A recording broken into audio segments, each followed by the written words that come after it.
Hello guys, good day na naman po sa inyong lahat. Andito na naman po muling nagbabalik ang inyong lingkod, Mark Kulet.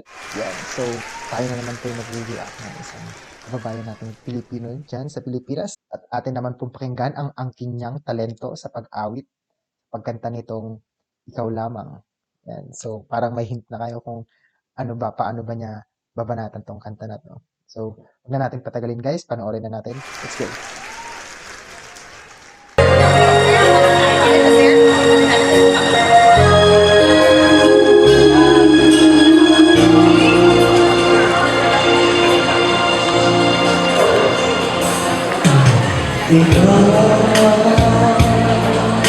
Pangako taglay ng isang bituin, tanging pangarap sa Diyos ay hindi makapiling sa bawat sandali.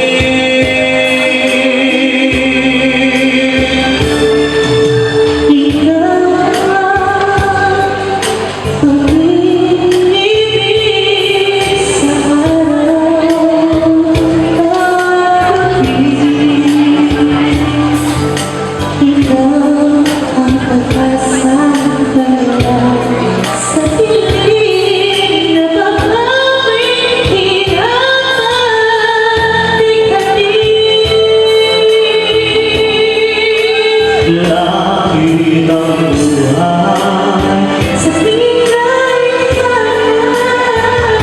anong ligaya sa pinagmasdan, sa inis mo ang gabi, ikaw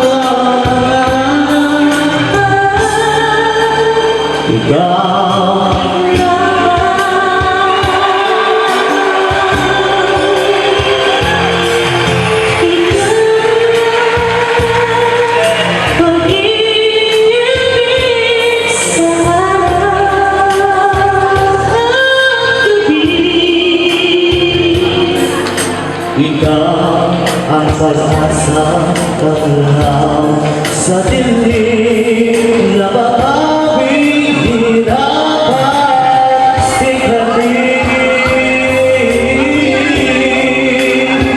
Langit ang buhay sa pinagdaanan, anong ligaya sa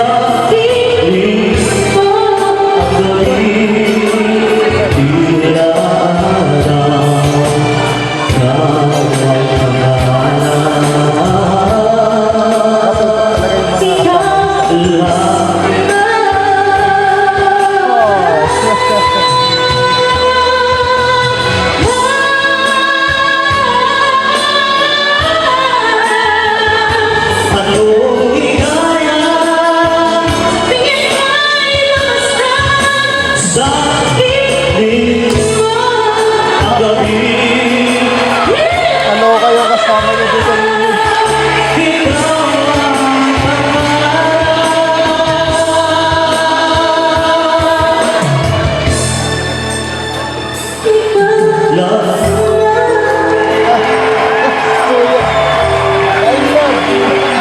Hindi alam kung gusto mo yung babae ko yung lalaki.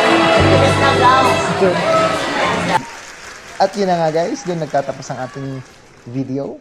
Feeling ko ito si brother, talagang promo siya nung ginagamit niyang mic.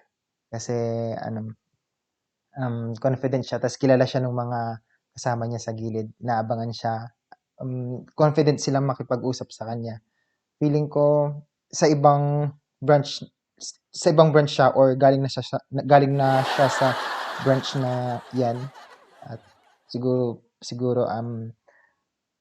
rest day niya tas bumisita siya diyan. Pero ang alam ko bawal ba't ko alam? 'Yun, so dati pa ako nagtrabaho sa ganyan, sa brand na 'yan din. Way back 2000 2013, I think. Nung kabataan ko, pagka-graduate ko ng college, bago ako sumakay ng barko, hmm, I used to work there sa sa brand na 'yan. Hindi ko siya puwedeng sabihin dahil galing ako sa iba't ibang klase ng brand ng mic na binebenta nila. So, baka magkaroon tayo ng issue diyan. Pero mayroon talagang pinakamagandang mic sa kanilang lahat sa department na 'yun, sa bawat na 'yun, na 'yun, hindi rin puwedeng sabihin para sa katahimikan ng both both party, 'yan. So, 'yan, feeling ko ito si brother, um, kung hindi siya nauna sa akin kasi 2011 yata, 11 years. So, 11 years ito nagawa 'tong video. So, ako 2013, parang gano'n. So, parang hindi lang siguro kami nagkaabot ni brother, or hindi kami nagkita kasi saglit lang din naman ako sa brand na 'yun, sa brand na ginagamit niyang mic, 'yan. Ah, Talagang normal talaga sa, sa klase ng work na 'yan, ang kumanta ng dalawang klase ng boses. So, ang dami kong nakita sa tuwing office day namin, ganyan, nagkakantahan. Yung parang ikaw na lang yung mahihiya na ikaw na lang yung mahihiyang kumanta dahil lahat sila ang gagaling. Ta's nakalaban na nila yung mga sumasali sila sa mga singing contest dati, na nakalaban na nila yung mga kilala na nating professional singer diyan sa Pilipinas, 'yan. So, balik tayo sa boses ni brother, smooth. Ang ganda nung pagpapalit niya ng male into female voice, 'yan. Ta's hindi naman natin maipagkakaila, kinilig si kuya dun sa pero hindi natin alam kung sino ba yung gusto niya dun sa part na yun, yung babae ba o yung lalaki.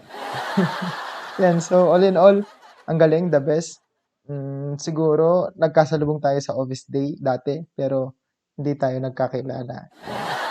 So, maraming salamat po sa panonood. Wow! Naka 1,600 na ako sa aking, last 2 days na video. So, maraming salamat po sa panonood, at sana po like, subscribe, and share na lang din po.